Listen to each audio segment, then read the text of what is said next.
Welcome to fall. That means it's time to run fast. Let's talk about the week of September 22nd. We start the high quality workout this week of a mile hard, a little bit of a recovery, and then going into a steady state run. A workout like that begs the obvious question, why are we doing it this way? So let me explain.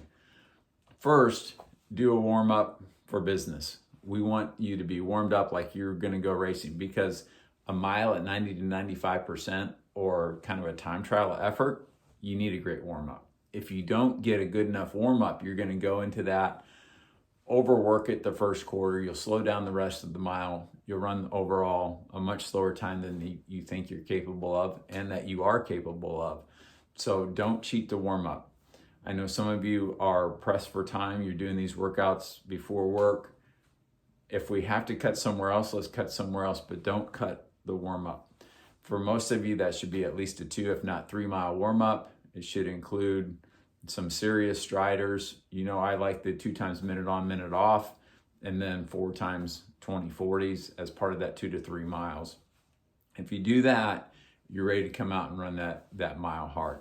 Also make sure, just like a mile race day, that first 20 to 30 seconds and certainly that first minute, if you overcook it there, you have to pay back that debt during the mile, and we don't want to do that. That's a struggle, and it ends up being slower than it needs to be. If you're out a little bit slow, even for that first minute, you can usually make that up over the rest of the mile. So we're hitting that first mile hard. Then we're coming back with a little bit of recovery. It's written as 3 minutes in Training Peaks. Take as little as you need. Take what you need to get your lungs back, to reset. That's fine. But if that's 30 seconds, take 30 seconds. If it's 3 minutes, take 3 minutes. The reason for that is when we go into the threshold steady state run at 80 to 85%, we want you to be as close to threshold as possible from the start of that. And that's part of why we're doing this workout. So take what you need on that recovery, but no longer. The reason we're doing this workout is we want to maintain economy. And in simple terms, we can think of that as maintaining your VO2 as high as possible. If we get to too much endurance work, too much stamina work, the VO2 starts to drop. And when you stand at the start line of your race over the next basically month, because we're looking at beginning of October to beginning of November for most of you for marathons and half marathons, we want your VO2 as high as possible. We want your economy as high as possible. We want everything as high as possible, right? So we're doing little things to maintain that even while we're getting more specific to marathon and half marathon. So hit that mile hard, keep that VO2 high, boost your running economy, which is the cost of race pace. We want to lower that so you can be more comfortable longer into the race. And then we're coming back with that steady state run to maintain stamina, which is really what the marathon and the half marathon demand. I also hope that you'll get a little boost in confidence, because you can run a mile that hard and feel like I can't go another step at this pace. I need to stop at the end of that mile. And in a very short period of time, up to 3 minutes, you can come back and run a threshold run and realize, I feel pretty comfortable at this.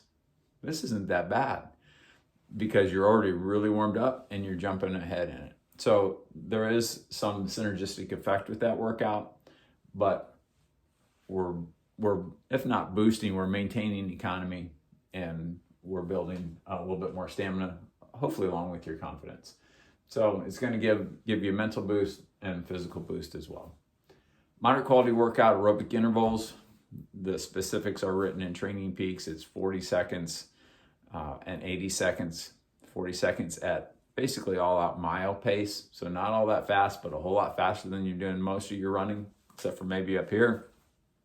But throughout the week, if we look at what you're doing, it's much faster than that. So 40 80s, 30 60s, and 20 40s. And that's going to help maintain your biomechanical balance. Again, as we get more specific to the marathon, the stride gets a little bit shorter because we're going longer. Even the quality is starting to get a little bit longer in most cases. So we want to maintain that good stride length, that feeling comfortable, getting your knees up, elongating your stride, pushing off with some power, all of those things, because that will make the relatively slow half marathon and marathon pace a lot more comfortable, a lot longer into it. Also, if you do this right and you don't overcook it, and you're doing these at all out mile pace, it's not all that taxing. It's one of the workouts that's really effective, but doesn't really feel all that hard. If you can do that, it sets you really up well for the goal pace running. So that's the moderate quality workout. The long run this week, as I've already said, is goal pace running, whether it's marathon or half marathon. And there might be some justification for marathoners to do the half marathon goal pace, especially if you have a half marathon before your marathon. And there might be some justification for some half marathoners to do marathon goal pace because they want to build a little bit more stamina and maintain that intensity a little bit lower, but significantly longer. So again, specifics are in Training Peaks, but generally the half marathon goal pace is 3 to 5 miles. The marathon goal pace for most is 8 to 10 miles. So that's plenty at that goal pace. What is goal pace? Right now, be optimistic about that. We still have at least a few weeks to go. If you're doing Chicago, if you're doing Monumental, we'll have another goal pace run, if not 2 in there between now and then. But be optimistic. That way you can go out and do it and say, okay, that was too optimistic. That's not real. That's not reality for me. I need to dial that down. But you tried and you figured it out on the run. And we want to figure that out before race day, by the way. Or you go out and say, that was a lot more comfortable than I thought it would be. The weather was better. I was a little more rested, whatever it was. That felt pretty comfortable. Maybe that optimistic goal pace is a possibility. So do that. If endurance is still your limiting factor, if you're looking at, especially for marathoners, if you're looking at marathon pace and you know your marathon pace is not all that taxing because it's the distance that's going to get you, not the speed that's going to get you. If you're at that point, go faster than goal pace. Then just think of this as a comfortably hard workout. You want to have something that you can maintain for the duration of that goal pace segment of the run, but it might be faster than your actual goal pace. For those of you who have done a bunch of 20 milers, you've done a bunch of marathons in the past, endurance is no longer your limiting factor. It's how fast you go. So there we want to dial a little bit more into what you think goal pace might be. So one of the things that I think is important, and I've written things on this in the past about troubleshooting your marathon. Well, it kind of makes sense, as I know you've all heard about inversion or inverse thinking or pre-mortem. Let's do a pre-mortem on your race. And here are some things. It's not an exhaustive list, but I think it hits most people. If you have a bad race and you're disappointed at the finish line and you're disappointed afterwards, there's some very common things that are probably the reason why. So let's look at those now and figure out what we can do to solve those things between now and race day. And I put them kind of in the order of least likely to most likely.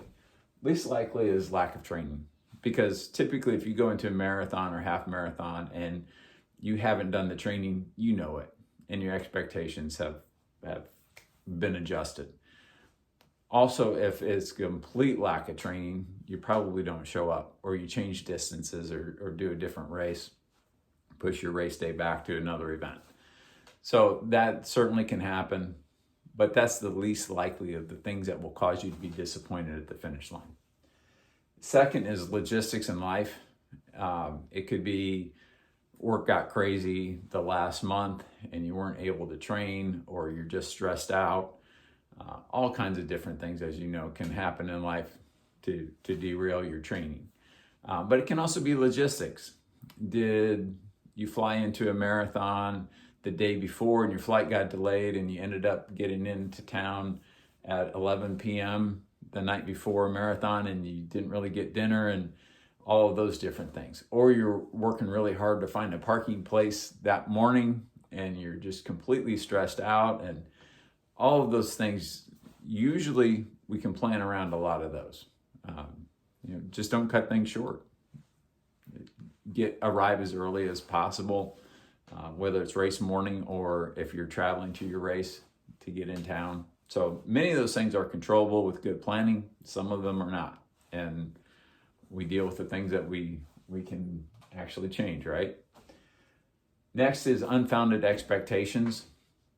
And people will say, I want to break, fill in the blank, whatever that time is. I want to qualify for Boston. I want to PR. I want to do whatever. That's great. I'm for all those things. I want you to PR. I want you to qualify for Boston or Olympic trials or whatever. I want all those things for you. But we need to have some evidence in your training and your racing that that's realistic for you. Just because you want to do it doesn't mean that your body is prepared to do it. So ask yourself this question. Here's my goal. Here's my goal pace or my goal time. What evidence do I have over the last couple of months that I'm ready to do that? And if you can't find that evidence, maybe you need to reevaluate that. But that's also part of the reason why I like to think about races not in terms of just goal pace and goal time, but how do I want this to feel throughout the race? Because if you do that, you kind of find that goal pace, because it's actually what you can do if you're running according to your plan. Next, and this is going to be a real common one, is nutrition. What did you eat the days before? Did you fuel up enough? Did you eat the right things? Did you eat things that agree with you? How was your breakfast on race morning? How was your nutrition once you started the race, your hydration, your caloric intake, all of those things? And that's why Long Run Lab is so important. And I was somewhat shocked watching the World Championships Marathon last week, seeing the number of really good runners that were dropping out just so frequently. I think about a third of the field dropped out. Don't hold me to that, but it was a significant number dropped out. And they were not prepared for hot, humid weather. They knew where the World Championships was going to be. They knew that well in advance, but they didn't know how much they needed to drink, what kind of caloric intake they need. And these are some of the fastest marathoners in the world. So you can be one step ahead of them, even though you might be an hour or 2 or 3 behind what their marathon time is. Be ready for that. And that's why I always talk about Long Run Lab. And it's been interesting over the last couple of weeks to have conversations with people. They're putting in training peaks.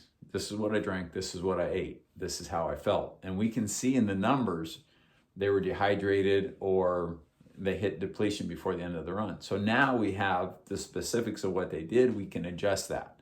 So without those real numbers, it's pretty hard to come up with a plan. Yes, that plan is going to change between a 70-degree long run morning and a 50-degree race morning. But if you have that dialed in, it's a huge advantage, as I always say. And the most common reason that people will be disappointed is they had an inflexible plan. I'm going to run this pace. I'm going to do this. I'm going to run with this pacer. I'm going to run with my friend, whatever it is. And then the weather isn't what we expected. It's windier, it's hotter, it's whatever. Or you just don't feel good that day for whatever reason. Those days happen. Okay, my legs today are a B+ at best. If you try to run your A+ race, it's not going to happen if your legs are B+. So you have to be flexible with that plan, and not just on race day, but coming up to that. When I started training for this and focusing on this marathon, I thought I could run this time. Training hasn't gone quite as well.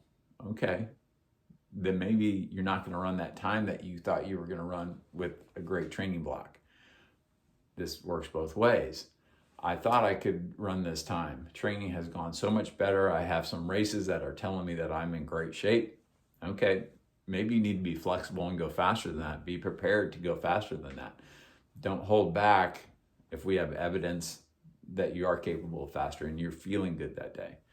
So think about these things: lack of training, your logistics and life situation, unfounded expectations, your nutrition, including caloric intake and hydration before and during the race. And then make sure that your plan is flexible. If you think through those things, now you're minimizing the chances that you're going to be disappointed on race day. And we certainly don't want that. We're all working way too hard to not have fun and enjoy the result of all that work. So there's the first week of fall. Let's keep cranking.